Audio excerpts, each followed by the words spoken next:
Бәріңізге сәлем. Бүгін біздер өте дәмді, әрі оңай, әрі тез дайындалатын муравейник тортын дайындайтын боламыз.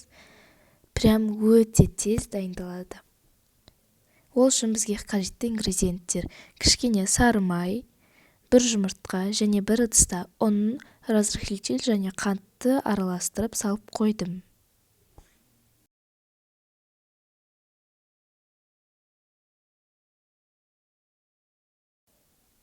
Видеода көрсетілгендей ұн, қант және разрыхлительді араластырып аламыз. Сосын үстіне бір жұмыртқамызды жарамыз. Жарып болғаннан кейін жайлап араластыра бастаймыз және сары майымызды ертіп осында құямыз.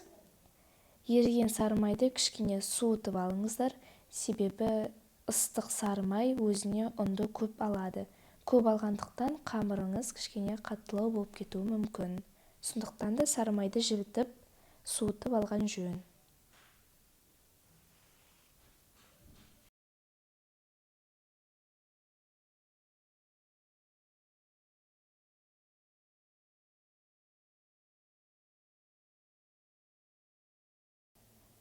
Видеода көрсетілгендей бәрін жақсылап араластырып аламыз. Мен алдымен қасықпен, сосын барып қолмен араластырдым. Сіздер қолмен араластыра берсеңіздер басынан болады.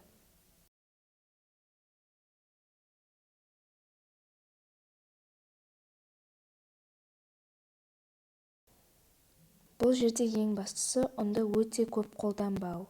Ұн біткен кезде кішкене-кішкенеден салып отырыңыздар. Сонда қамырыңыз жақсы иілетін болады.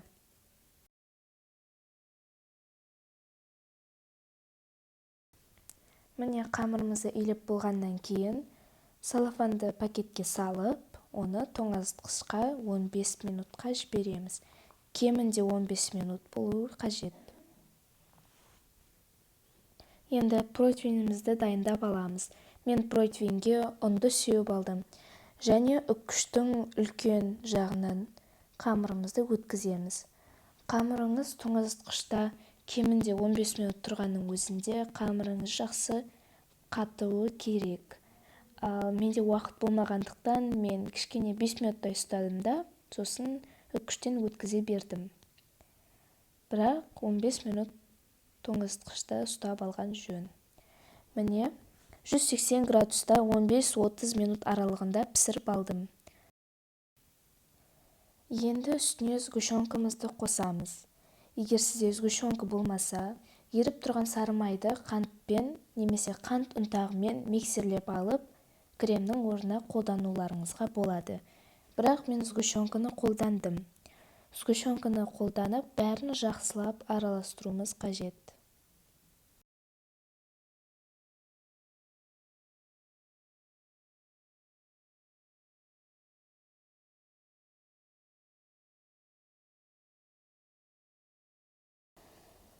Міне бәрін жақсылап араластырып алдым.